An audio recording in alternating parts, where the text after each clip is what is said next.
घ्यावीच लागते, ठेवावी लागते.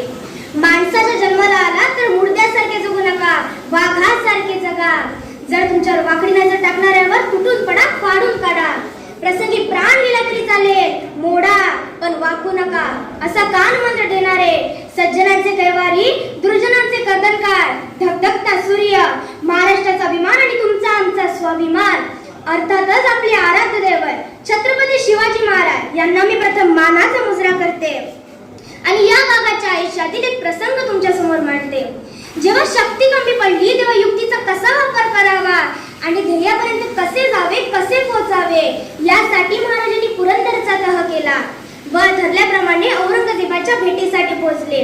जेव्हा रामसिंग राजांना घेऊन औरंगजेबाच्या भेटीसाठी आला तेव्हा रामसिंगने औरंगजेबाला साष्टांग दंडवत घातला व तसे करण्यास महाराजांना विनंती केली. तेव्हा महाराष्ट्राचा शिवरूपी वाघ चौताळला व म्हणाले, आम्ही फार तर मुजरा करू. मुजरा केल्यानंतर महाराजांना मागच्या रांगेत उभे करण्यात आले. समोर जोधपूरचे राजे जसवंत सिंग यांना पाहता राजे कडाले व म्हणाले, रामसिंग ये हमारे आगे कौन खड़ा है? तेव्हा रामसिंग म्हणाला, राजे राजे आपण मोठ्याने बोलू नये. तेव्हा राजे चिडले व म्हणाले, आज आम्हाला कोणीही रोखू शकत नाही, कोणीही नाही. अरे जो आमच्या मनाला पाठ दाखवून निघून गेला त्याला आमच्या समोर उभे करावे हा आमचा अपमान आहे. नहीं नहीं ये हम बर्दाश्त नहीं कर सकते. तेव्हा रामसिंग राजाला गप्प राहण्यासाठी विनंती करू लागला, गयावया करू लागला. या गोष्टीकडे बारीक नजरेच्या औरंगजेबाचे लक्ष गेले व औरंगजेब म्हणाला, रामसिंग क्या हो रहा है? तेव्हा रामसिंग घाबरतच म्हणाला, शिवाजी राजांना आपल्या दरबाराचे नियम माहित नाही, ते थोडे नाराज झाले आहेत. हे ऐकताच औरंगजेबाने राजांना किल्लत देण्यास सांगितली. किल्लत राजांसमोर हजर करण्यात आली आणि आणि राजांच्या पायाची आग मस्तकात गेली. राजे चिडले, म्हणाले, रामसिंग दख्खन मधील आदिलशाह, कुतुबशाह आमची कृपा व्हावी म्हणून विनवण्या करताय. इंग्रज, पोर्तुगीज यासारखे बलाढ्य आरमार आमचे मुघल सैन्याला जमले नाही ते आम्ही करून दाखवले.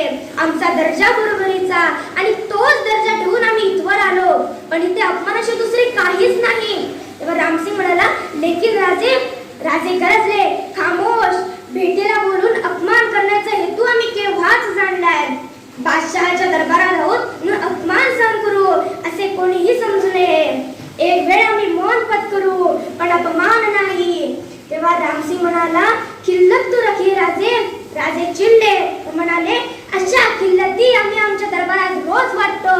आणि भर दरबारात खिल्लत फेकून दिली आणि महाराष्ट्राचा नरसिंह भर दरबारातून वाघासारखा निघून गेला.